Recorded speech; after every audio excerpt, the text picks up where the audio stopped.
Hi, my name is Dr. Suzanne Song. I'm a humanitarian child and adult psychiatrist. Many schools are closed right now, so people are thinking about the fall. Should we reopen schools? Should we keep schools closed? Should we do some sort of a hybrid model? Now, the main reasons for opening schools are threefold. So one is the child's social, emotional, educational well-being. Two is about the most vulnerable kids who need to go back to school because they're facing homelessness, hunger, increases of domestic abuse at home. And I don't know if you've seen the Fox 5 news clip that I did on how remote learning is really not working for a large segment of the population, and how it's really shown this huge social economic inequality of our American system. And then the third reason for reopening schools is largely an economic one. We have to get parents back into the workforce, and it's just really hard to do that while children are at home where we have to homeschool them. As a child psychiatrist and as a parent of two, I would want nothing more than to have kids back in school. But in this country, I just don't think that's safe. We have such a lack of coherent leadership and actually very clear messaging that's inconsistent about the use of masks and social distancing. And so you have people, the public is not on the same page by any means about precautions to take in a school setting. As well, there are no resources that can be allocated to ensuring that our students and our teachers and administrators have the resources they need to be able to teach in a safe environment. So just because children are in school does not mean that they're learning. The point about children who are vulnerable because they're facing homelessness, hunger, abuse, we need to shift the conversation to why is it that our American system is putting the burden on teachers and schools to solve homelessness, child abuse, hunger, poverty, caretaking, and also they're supposed to educate at the same time with no funding, right? So how is that acceptable in our American society to do that? Can we shift the discussion there? The point about getting parents back to work, of course, parents need to work for various reasons, of course, financial, but also for sanity, right? Some parents just really need time away from their children. But why is it in our society that we don't value families and children enough to provide paid family leave, to have more flexible schedules, to allow child or daycare centers within the workplace? Why can't we adopt some of the social policies of other countries that are doing it much better, right? Where the burden is not completely placed on the child or the family. So I wrote a piece for The Hill. It covers some of these topics. I would love to hear your thoughts, your feedback. Feel free to follow me, and I would love to engage in conversation with you about it. Thank you.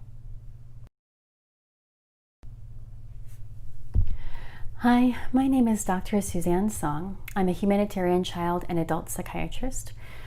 I recently wrote a piece for The Hill on how I believe we should keep schools closed and instead shift our focus on supporting the American families and our social systems. I received a lot of feedback, some of it not so nice, but some of it really constructive criticism about how that would actually work if we kept schools closed. And so I wanted to take some time to respond to that. One example, I think, which is a fantastic example of someone who's struggling and really wants schools to reopen. This is a mom who says, "My school just announced that they're starting completely online. I'm absolutely in tears about it. My son is on the autism spectrum and will not be able to get any of his services. My daughter will not start kindergarten, and who will be home to help my kids while I work? How will I be there for my kids and work full time? Who will help all of the single moms working 2 jobs?"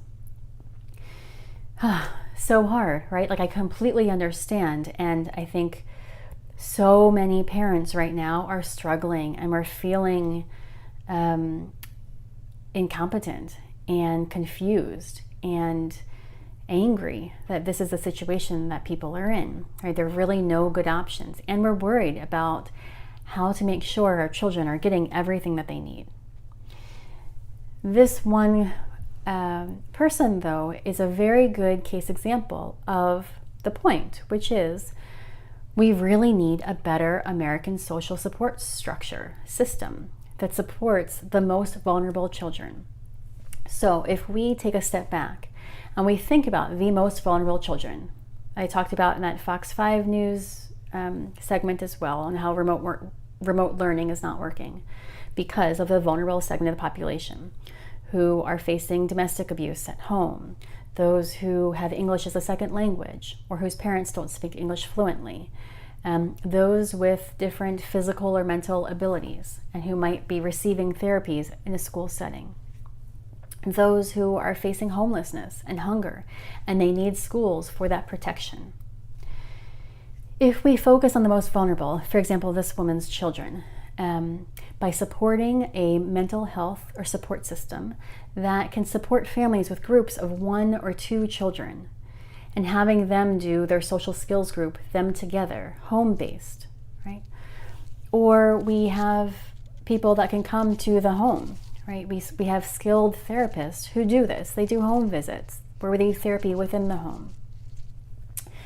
Or we give more flexible work options like many other countries do, so that parents aren't feeling this burden. We give paid time off. We give more flexibility. We tone down the productivity requirements so that we can be there with our children, less burdened by our work. We can give discounts for caregivers. We can lift the ban on au pairs right now to allow au pairs to come in to help. We can give childcare credits to nannies. We can start paying families to take care of children, our own children, right?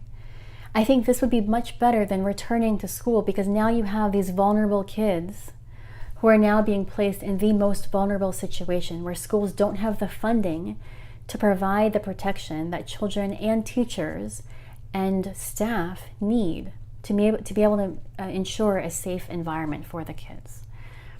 The only schools that have the funding to do this are the affluent schools, and thereby we increase the social, economic inequality and divide between those kids who are going to thrive because they have more resources and those who are really falling through the cracks.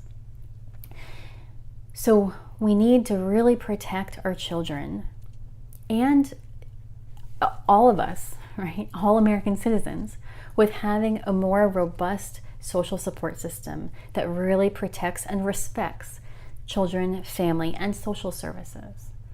So again, I would love your feedback, your comments. It's been really great to engage in dialogue, and I hope to hear more from you soon. Thank you.